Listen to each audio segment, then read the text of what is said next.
Hello, তোমরা সবাই কেমন আছো? আজকে একটা নতুন রেসিপি নিয়ে চলে এলাম। সেটা হয়তো সবাই চেনো, সেটা হলো চালের রুটি। খেতে বড় ইচ্ছে হয়, কিন্তু কোনো দিন বানাইনি, আজ প্রথমবার বানাচ্ছি। মা আর কাকিমার কাছ থেকে রেসিপিটা জেনে নিলাম, জেনে নিয়ে বানাতে লাগলাম।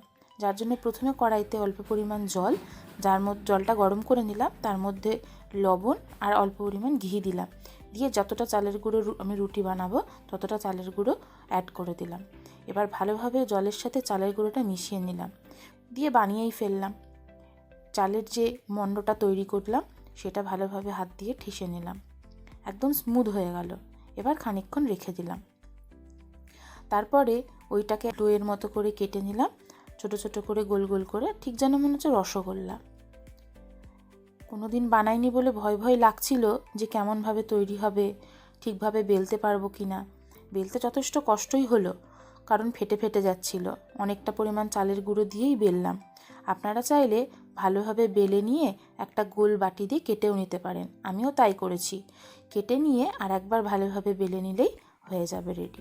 তারপর তাওয়া গরম করে খুব ধীরে ধীরে আস্তে আস্তে সেঁকে সেঁকে আমি রুটিটা বানিয়ে ফেললাম। প্রথমে ননস্টিকের তাওয়াই করলাম, তো কিছুটা প্রবলেম হচ্ছিল।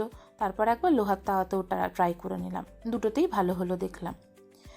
সুন্দর ফুলে যাচ্ছিল, বেশ ভালোই লাগছিল। প্রথমবার করলাম, কেমন হবে ভয় লাগছিল, কিন্তু ভালোই হয়েছে। তারপর কষা কষা মুরগির মাংস দিয়ে চালের রুটি সার্ভ করে দাও, বাড়িতে সবাই খুশি। খেয়ে আপনারাও বানিয়ে দেখবেন, হয়তো আপনার বাড়িতেও সবাই খুব খুশি হবে। যদি ভালো লাগে অবশ্যই আমার চ্যানেল সাবস্ক্রাইব করুন আর কমেন্ট করতে ভুলবেন না। এই যে মাংসটা আমি বানিয়েছি তার রেসিপিও খুব তাড়াতাড়ি চলে আসবে চ্যানেলে। শুভরাত্রি।